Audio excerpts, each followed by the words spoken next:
जैसा बड़ा हो जाऊं, हाथी जैसा मैं फूल जाऊं। तो दुकानदार ने कहा मेंढक से को बहुत समझाया, तू अपने होने में ही खुशी जाहिर कर, संतोष रख, तेरा सम्मान इसी में ही है कि तू इसी कद में रहे, तो हर कोई तेरी भी सुनने वाला मिलेगा। जब बरसात आएगी तो हर व्यक्ति तेरी आवाज़ का इंतज़ार करेंगे, क्योंकि जब बरसात का मौसम आ जाता है, बरसात के संकेत मिल जाते हैं, तो सबसे पहले मेंढक ही टर्राने लगते हैं। जैसे ही मेंढकों की आवाज़ सुनते हैं लोग तो समझ जाते हैं कि बरसात आने वाली है। पर मेंढक समझा नहीं। उसने कहा कि मैं तो हाथी जैसा मदमस्त होना चाहता हूँ, उसकी चाल में चलना चाहता हूँ। अब अगर कोई नहीं मानता है तो फिर दूसरा व्यक्ति भी क्या करेंगे, मात्र समझा ही सकता है। हमने भी खूब समझाया लोगों को, समझाने में कोई कमी नहीं रखी। क्या भैया फूलो मत, जिनेंद्र मार्ग के अपनाओ, ताकि तुम्हें फिर कष्ट ना देखना पड़े, ऐसी परिस्थिति तुम्हारे सामने नहीं आए। पर भैया ये कहते हैं कि हमें तो हाथी जैसा फूलना है, क्योंकि जब तक हमारे जीवन में दुख ना आ जाएंगे तब तक हमें चैन पड़ नहीं सकती। क्यों? क्योंकि दुख ही हमें शिक्षा देने वाला है। तुम्हारी शिक्षा हमारे काम नहीं आई, क्योंकि व्यक्ति बातों से कम समझता है, डंडों से जल्दी समझ जाता है। तो ऐसी ही स्थिति संसार में है। तो मेंढक को जब साइकिल वाला नहीं माना तो उसने मजबूरन अपना पंख उठाया और मेंढक के शरीर में हवा बरस भरना शुरू कर दी। मेंढक ने कहा कि जब तक मैं हाथी जैसा ना हो जाऊं तब तक आप हवा भरते जाइए। फिर भी एक सीमा जब आ गई तो दुकानदार ने फिर भी दोबारा उसको समझाया कि भैया अभी भी समय है, अगर तू समझ जाएगा तो तुम्हें परिणाम ना भुगतने पड़े। लेकिन फिर भी उसकी समझ में नहीं आया। उसने तो एक हट पकड़ ली कि मुझे तो हाथी जैसा बनना है। अब घर में अगर एक कटोरी हो और वो सोच ले कि मैं तो थाली वाले की बराबरी करूँगा, तो क्या वो कर पाएगा? कभी भी नहीं कर पाएगा। पर इस संसार में यही हो रहा है। घर में तो सुबह का भोजन हो गया तो शाम के भोजन का भी इंतजार करना पड़ रहा है। पर बाहर दिखाओ में इतना खर्च व्यक्ति कर रहा है, इतना खर्च व्यक्ति कर रहा है कि उसको फिर जो मेंढक की हालत हो रही है वही हालत उसकी। जब वो नहीं माना और जैसे ही एक पंप और लगाया तो मेंढक फूट पड़ा, उसका पेट फट गया। जब पेट फटा तो उसको सारी बात समझ में आ गई। तो ऐसे ही आजकल के नई पीढ़ी है, उसको कब समझ में आती है? जब पेट फट जाता है तब फिर समझ में आती है। फिर ये कहते हैं कि गुरुदेव आप तो मात्र हमें रास्ता बता दीजिए, आप जो कहोगे हम वो करने के लिए तैयार हैं। पर जब गुरुदेव बड़ी करुणा से समझा रहे थे तब तक समझने के लिए तैयार नहीं थे। क्यों अमित भैया? अनित का हम नहीं समझेंगे महाराज जी, हम तो फूट के रहेंगे। जब फूट जाएंगे तो फिर आपके पास आ जाएंगे, फिर आप मलम पट्टी लगा देना और ताके लगवा देना ताकि हमें अक्ल आ जाएगी। तो ऐसा ही रोज प्रकट देखने को मिलता है। परसों भी एक व्यक्ति ऐसा ही हमारे पास आया था, उनके परिवार वालों ने उसको खूब समझाया, इतना समझाया कि शायद ही ऐसा व्यक्ति कोई मिलता होगा, क्योंकि उनकी कर्म कहानी हमने पहले सुन ली थी। पर नहीं माने और अब जब उनके ऊपर डंडे पड़ने की नौबत आ गई तो रोज डंडे खा रहे हैं और अब हमारे पास आ गए। तो हमने भी उनको यही कही, भैया तुम इसी लायक थे और यही तुम्हें मिलना चाहिए था, हमारे पास इसका कोई इलाज नहीं है। जब माँ बाप ने तुमसे कही थी कि हमारे ऊपर भरोसा रखो तो तुमने भरोसा नहीं रखा, अपने हिसाब से सारे काम कर लिए और अब परेशानी आ रही है तो फिर हमसे क्यों कह रहे हो? तो हमने भी फिर उनको क्योंकि हमें परिवार की स्थिति तो पहले से ही पता थी, तो सीधी सीधी 4 बात हमने भी सुना दी। इसीलिए फिर शाम को यही भजन हमने गाया था, क्या कि हर किसी को आजमाया ना करो, हर किसी को आजमाना नहीं चाहिए और हर किसी को जख्म दिखाना नहीं चाहिए, क्योंकि इस दुनिया में हर कोई मुट्ठी में नमक लिए बैठे हैं। जैसे ही तुम जख्म दिखाओगे, जैसे ही तुम अपनी कमजोरी उसके सामने रखोगे, वह तुरंत आपके जख्मों पर नमक तो छिड़क देगा लेकिन आपकी सहायता नहीं कर सकता। इसलिए यह संसार भरोसे लायक नहीं है। भरोसे लायक एकमात्र जिनेंद्र प्रभु ही है, सच्चे देव शास्त्र गुरु ही इस संसार में भरोसे लायक हैं। अगर उस पर भरोसा कर लिया तो निश्चित ही आप इस संसार से पार हो जाओगे, फिर कभी भी आपको दुख सहन नहीं करने पड़ेंगे। पर बड़े आश्चर्य की बात है कि हमारा न तो नींद पर नियंत्रण है, न ही जागरण पर नियंत्रण है। एक वक्त ऐसा था कि व्यक्ति जैसे ही बिस्तर पर लेटते थे, मात्र 10 मिनट में नींद आ जाती थी। हमारी तो हालत ऐसी है आज भी, पहली भी हालत यही थी कि हम जैसे ही लेटते हैं मुश्किल से 5 मिनट में हमें नींद आ जाती है।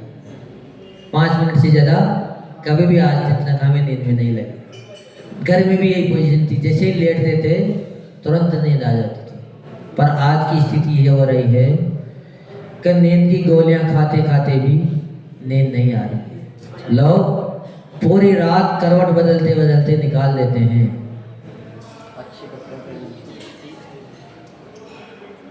व्यक्ति अपने कमरे में जाता है, तकिए पर सिर रखते ही मीठी नींद गहरी नींद में सो जाता था।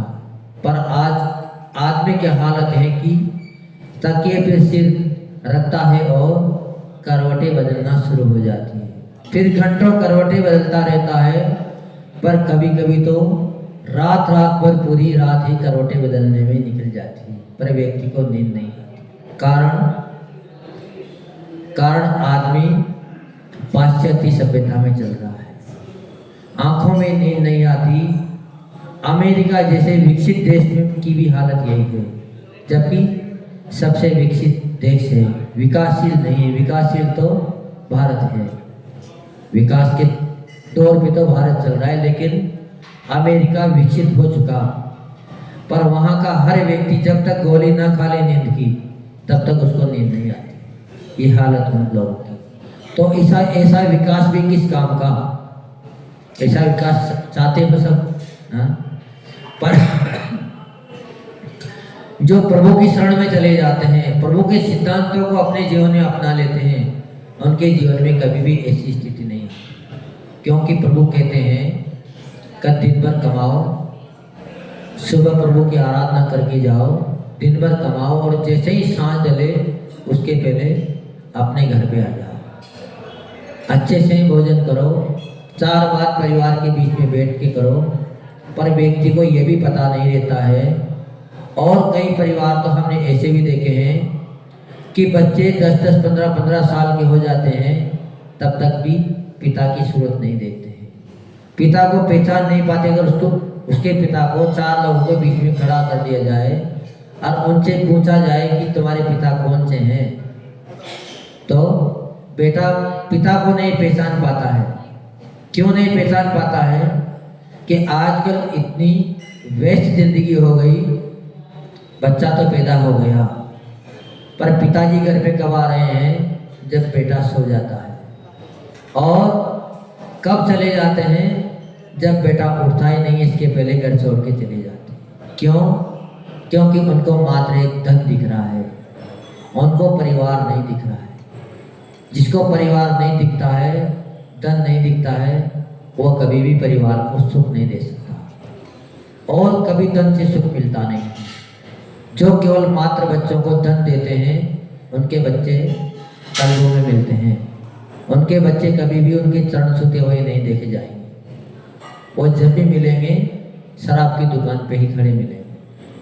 पर जो व्यक्ति धन ना देता हो, और मात्र संस्कार देता है, उसके बच्चे हमेशा जिनाले में मिलेंगे, प्रभु की आराधना में मिलेंगे, आपकी सेवा के लिए दरवाजे पर खड़े रहेंगे कि कब हमारे पिता आए और कब हम उनकी सेवा करें। इसलिए सभी लोग पाश्चात्य सभ्यता को छोड़ो और अपने बच्चों को मात्र संस्कार देना शुरू करो। धन तो अगर उनका पुण्य होगा तो उनको तुम्हारे से भी ज़्यादा मिल जाएगा, और उनका पुण्य न होगा तो आप कितना भी धन देके चले जाना, वह 1 साल में ही बर्बाद हो जाएगा। क्योंकि भरत चक्रवर्ती का एक उदाहरण आता है, जब उसका पुण्य उदय में आता है तो उसके राजमहल में, उसके आयुशाला में रत्न पैदा हो जाते हैं, 9 निधियाँ स्वतः ही प्रकट हो जाती है, चक्र रत्न प्रकट हो जाता है। पर जैसे ही वो घर को छोड़ता है, घर से निकलता है, या उसका मरण हो या वो दीक्षा के मार्ग पर बढ़े, जैसे ही आगे बढ़ता है तो सारी 9 निधियाँ स्वतः ही विलीन हो जाती है, सारा वैभव समाप्त हो जाता है, लेकिन उसके परिवार को उसका एक कण भी नहीं मिलता है, मात्र उतना ही मिलेगा जितना उनका पुण्य का उदय है। इसीलिए हर कोई प्रभु के सिद्धांतों पर विश्वास करें, क्योंकि पुण्य का योग बनाएं, पुण्य के संचय करने की क्रिया बताएं और बच्चों में संस्कार बने, तो निश्चित ही आपका भी जीवन सफल बनेगा और उनका भी जीवन सफल बनेगा, और आने वाली अनोखी पीढ़ियों का भी जीवन सफल बन जाएगा। कि एक बार अगर संस्कार परिवार में आ जाते हैं तो फिर संस्कार बढ़ते ही चले जाते हैं, पर जब संस्कार खत्म हो जाता है, अगर एक भी संस्कार व्यक्ति के अंदर से निकल गया तो फिर निश्चित समझना कि सारे संस्कार धीरे धीरे व्यक्ति के समाप्त हो जाते हैं। इसलिए सभी लोग प्रभु महावीर की देशना से यही समझना कि हमें मात्र संस्कार देने हैं, पर टाटा डालमिया जैसी संपत्ति किसी को नहीं देनी। अगर संपत्ति देने लग जाओगे तो फिर निश्चित ही उनकी दुर्गति हो ना हो ये तो हम नहीं कह सकते, लेकिन आपकी दुर्गति सुनिश्चित है। क्यों है? कि आपने बड़ी मेहनत से पैसा कमाया है, गली गली घूमकर 2-2 पैसे इकट्ठे किए हैं और वो उनको दे दिए, तो जैसे ही वो पैसे का दुरुपयोग करेंगे आपका दिल दुखेगा, आपके परिणाम संक्लेशित होंगे, और जैसे ही परिणाम संक्लेशित होंगे निश्चित ही आप दुर्गति में चले जाओगे। वो जाए न जाए ये उनके पुण्य के ऊपर आधारित है। तो इसीलिए अगर अपने को दुर्गति में नहीं जाना है तो कभी भी बच्चों को मात्र धन देने की कोशिश मत करना, संस्कार देने की कोशिश करना। जितना जितना आप संस्कार देते जाओगे उतना ही व्यक्ति ऊपर उठता जाएगा, उसका पुण्य प्रबल होता जाएगा, फिर आपके धन की वो कभी भी कोशिश नहीं करेगा। नहीं तो यहाँ तक विचार देखे जाते हैं, यहाँ तक व्यक्ति सोचने लग जाता है कि ये बुढ़ा कब मरे और कब हमें तिजोरी की चाबी मिले। यहाँ तक व्यक्ति विचारने लग जाता है, इसी इंतजार में रहता है कि कब। कई लोग तो मुंह पे कह उठते हैं, मुंह पे ही कह देते हैं कि अब भी तुम्हारा मोह नहीं जा रहा है, अब भी तुम्हें सब्र नहीं है, अब तो आंखें में रोशनी भी नहीं है, फिर तो कम से कम अब तो लालसा छोड़ दो। ऐसी बातें मुंह पे ही बच्चे परिवार वालों से कहने लग जाते हैं। पर जिसके यहाँ संस्कार होंगे वो कभी भी ऐसी बातें नहीं करेगा। इसलिए आदमी को अपना काम खुद करना चाहिए, किसी दूसरे के हाथों में से काम करवाने की कोशिश नहीं करना, क्योंकि जो दूसरों के भरोसे रहता है वो कभी भी इस संसार में सुखी नहीं हो पाता है, नहीं उसके हाथ में उन्नति आती है। यदि तुमने कंघी की ओर कहीं करने के बाद कंघी का अगर मेल ना निकाला तो क्या होगा? आपने कंघी तो कर ली कंघी से, लेकिन अपने वो मेल नहीं निकाला तो दूसरे दिन आपको भी वही हालत मिलेगी। तो इसलिए अपना मेल स्वयं ही निकाल देना, अपनी खोट को स्वयं ही निकाल कर परमात्मा के चरणों में समर्पित कर देना, आपका भी जीवन सफल बनेगा और जो आने वाला व्यक्ति है उसको भी कचरा साफ नहीं करने पड़ेगा। और जब उसको साफ थाली मिलेगी तो वो भी थाली को साफ करके ही जाएगा। और गंदी अगर थाली उसको मिलेगी तो वह भी उस थाली को गंदी ही छोड़ के चला जाएगा। इसलिए सभी लोग अपने जीवन को साफ सुथरा बनाएं ताकि आपका भी जीवन सफल बने और आने वाले का भी जीवन सुखी हो, संपन्न हो और अच्छे संस्कारों का उसके अंदर बीजारोपण हो। आचार्य भगवान ने यही अपने को आज संदेश दिया है कि फूलना मात्र फूलना चाहो तो वॉलीबॉल की तरह फूलना, लेकिन फुटबॉल की तरह कभी भी मत फूलना। अगर फुटबॉल की तरह फूलोगे तो निश्चित ही आपको ठोकर का सामना करना पड़ेगा, और वॉलीबॉल की तरह फूल जाओगे तो निश्चित ही आपको हाथों में उठाने वाले 50 मिलेंगे। हमने यही किया है, इसीलिए आज यहाँ 50 लोग हमें हाथों में उठा रहे हैं। तो यहाँ कौन जान रहा था? तब जो अभी तक फुटबॉल नहीं बन पाए उनको विचार कर लेना चाहिए कि हमें फुटबॉल बनना है कि वॉलीबॉल बनना है। ये आपके हाथ में है, जैसा आपको अच्छा लगे वो कार्य करना, इसमें ही आपकी भलाई। जय परम पूज्य राष्ट्रीय श्रवणाचार्य गुरुदेव विमर्श सागर जी महाराज की जय। प्रतिदिन हम इसी श्रृंखला प्रवचन का मीठे मीठे प्रवचनों का लाभ ले रहे हैं। उसी श्रृंखला में आज हमने जाना कि बच्चों को कैसे संस्कार दिए जाए बच्चों को। मुनिषी के चरणों में नमोस्तु करते हुए सब जिनवाणी स्तुति करेंगे। ये जिनवाणी मारती तो जपू दिन रे, जो तेरी शरण आ गए सो पावे सुख चैन। नौवा नमः।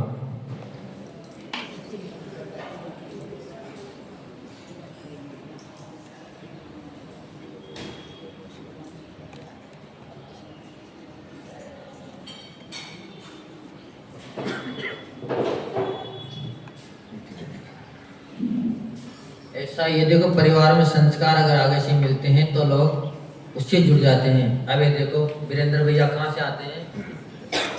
छिंदवाड़ा से आते हैं।